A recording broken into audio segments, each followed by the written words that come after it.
I'd like to begin by speaking to Iran's ambassador to the UK, Seyed Ali Mousavi. Mr. Ambassador, thank you very much for joining us here on the programme. I'd like to begin by firstly asking for your reaction to the killing of the Supreme Leader. Oh, thank you, Yalda, for this interview. Let me first of all, I would like to reiterate that this kind of attacks are illegal and the violation of international law that has been imposed by the United States and Israeli regime against the Iranian people and the Iranian government. And one of the examples of this criminal activities for terrorizing of our supreme leader that has been done unprecedented action against the one sovereign state. And I do believe that the Iranian side, the Iranian government is going to consider, and as well as for his activities against the United States of America and Israeli regime regarding for our reaction for these terrorist and criminal activities against the Iranian supreme leader. And so that this is very important to raising a public awareness in international public opinion that this kind of activities has been doing by Trump and Netanyahu. All of them are illegal, all of them are unprovoked, and the very important examples of the violation of international law, and so should be prohibited, should be prevented. Mr. Ambassador, we're just hearing, perhaps in the last half an hour or so, that President Trump is saying that Iranian leaders, members of the regime, top leaders are reaching out to him wanting to talk, and he is open to that. Can you give me some more information about that?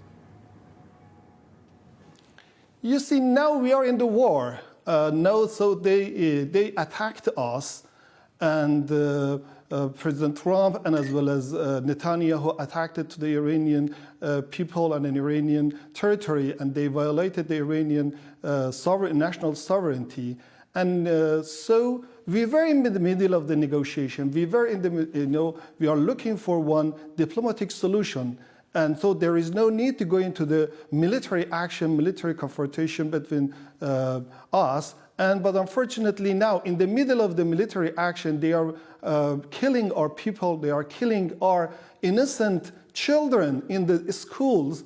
But unfortunately, inside of this, and they are claiming to have a diplomatic solution.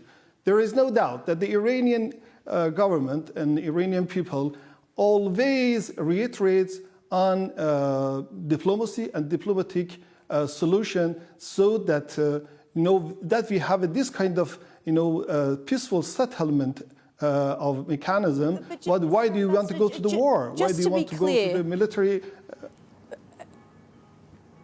Mr. Ambassador, just to be clear, have Iranian leaders reached out to President Trump and asked to talk? No, regarding for the details of this kind of communication I don't know exactly, but now we are in the war. We are in the middle of the war, and so he's claiming he's said something. You can ask the President Trump in this matter. But ultimately, Mr. Ambassador, you will eventually have to deal with the United States, work with them in the way that they want, because President Trump has said this is not going to end or stop until they want it to stop. You see that sometimes that we should be very wise people. Before this imposed war, we were in the middle of the negotiation. We had done 3 rounds of negotiation between Mr. Arakchi and Mr. Witkoff with the mediation of the Omani foreign minister.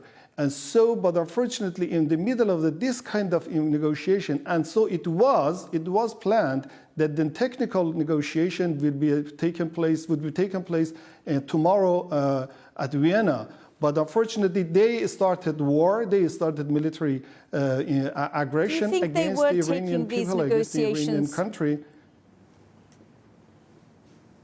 Do you think that they weren't taking these negotiations seriously? Do you think the United States was not taking these negotiations seriously? You know, regarding how serious United States was in this negotiation, you know, this is a very important question that you should ask with the American side. But Iranian side was very decisive, was very determined to find one diplomatic solution in this matter, and so that there was very important suggestions from the Iranian side to have one compromise and mutually interested and mutually benefit between two sides. Well, unfortunately, President Trump squandered this kind of endeavor. Mr. Ambassador, did you and the Iranian government anticipate an attack like this? Because for weeks we were hearing that perhaps they would attack. And what we saw in the end was the supreme leader, many senior leaders in very close proximity to each other in their compounds, in their offices, in their homes, yesterday morning when they were attacked. Why was there not more preparation for something like this? And why were all of these senior leaders in very close proximity to each other, you know, in their residential buildings and offices? You see that regarding to find some solution, you know, regarding for this matter, that the Iranian side always reiterate to find the one, you know, diplomatic solution in this matter, and so we have submitted our proposals. But now we are defending ourselves because the one act of aggression imposed us. And so there is no doubt that we are doing our rights of our inherent right of self-defense. Now we are defending ourselves. That's it. But they are coming to attack us in our region and using all of the military troops and facilities against the Iranian people. And so there is no any room to defense. We should defend ourselves. But we do believe that if they are genuine and decisive and determined to find one diplomatic solution, there is no doubt that the Iranian side welcome. You talk about defending yourself. Gulf countries, some of them your partners and allies, are furious because you've launched a series of missile attacks on their states as well as we've seen drones slam into luxury hotels in places like Dubai. Are you going to continue that as well?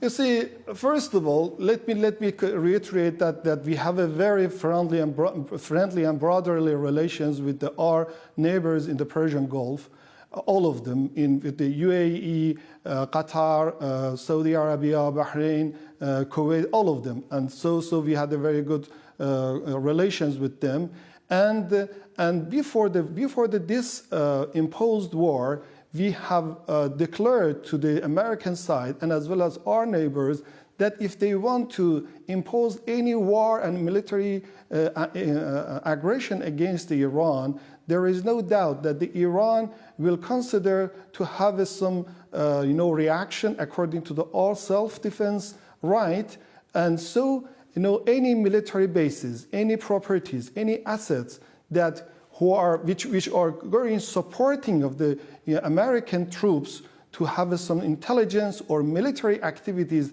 against the Iranian people, there is no doubt that there are legitimate targets, and so we will have some action against this kind of basis. And so we do believe. With respect, Mr. Ambassador, it's not just military facilities that you're targeting. Like I said, in places like Dubai, we've seen luxury hotels targeted. We've seen some residential areas targeted. It isn't just military installations. Some of these places are densely populated civilian areas, airports, for example. You see, that regarding for the details of this kind of matter, this kind of activities, you can ask the military experts. I'm not a military expert, but I do believe that sometimes the different countries going to abuse for the civil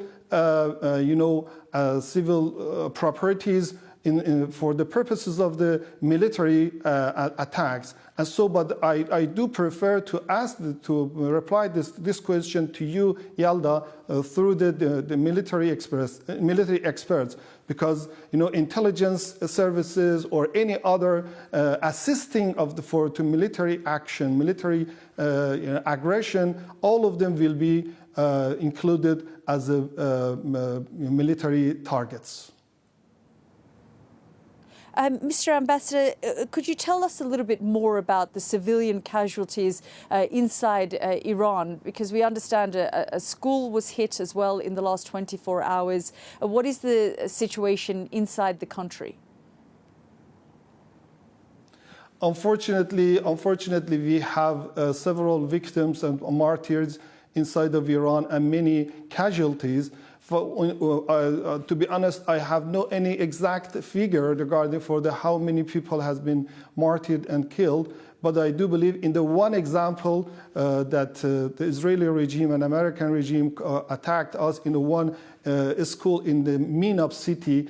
By now, 153 people has been killed over there, and so a lot of people has been injured. And so, in one, you see, civilian place, more than 150 people martyred. And if you go to the other strikes, you can find a lot of people going to be killed. And so, but now I do not have any exact figure. Mr. Ambassador, we've seen footage of people mourning the killing of the supreme leader, but we've also seen many people in Tehran and in the diaspora celebrating his killing as well. There are many people tonight, Iranians, who are happy about that. You see that you can ask this question from them regarding for this happiness. But I do believe that if you go inside of Iran, you can realize that the many people spontaneously gathered in the different cities, in the different escorts, in different gathering places for mourning of the supreme leader. And so we do believe that according to the majority of the Iranian people believes that the supreme leader has been martyred by American regime and Israeli regime, and they are mourning for their supreme leader. Regarding for the rest of the people that you mentioned, you can ask them. Mr. Ambassador, just finally, how do you believe this will end? You see that I do believe, Yalda, that for every international problems, any international issues, there are a lot of peaceful mechanism to be settled.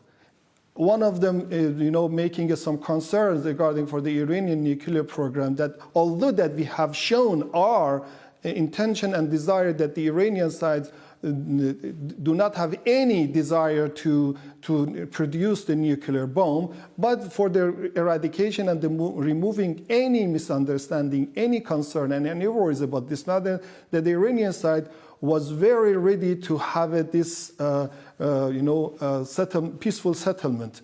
But unfortunately, now in the war, there is no doubt, first of all, that the Iranian people now is defending and will defend for his dignity, for his territorial integrity, and as well as for national sovereignty.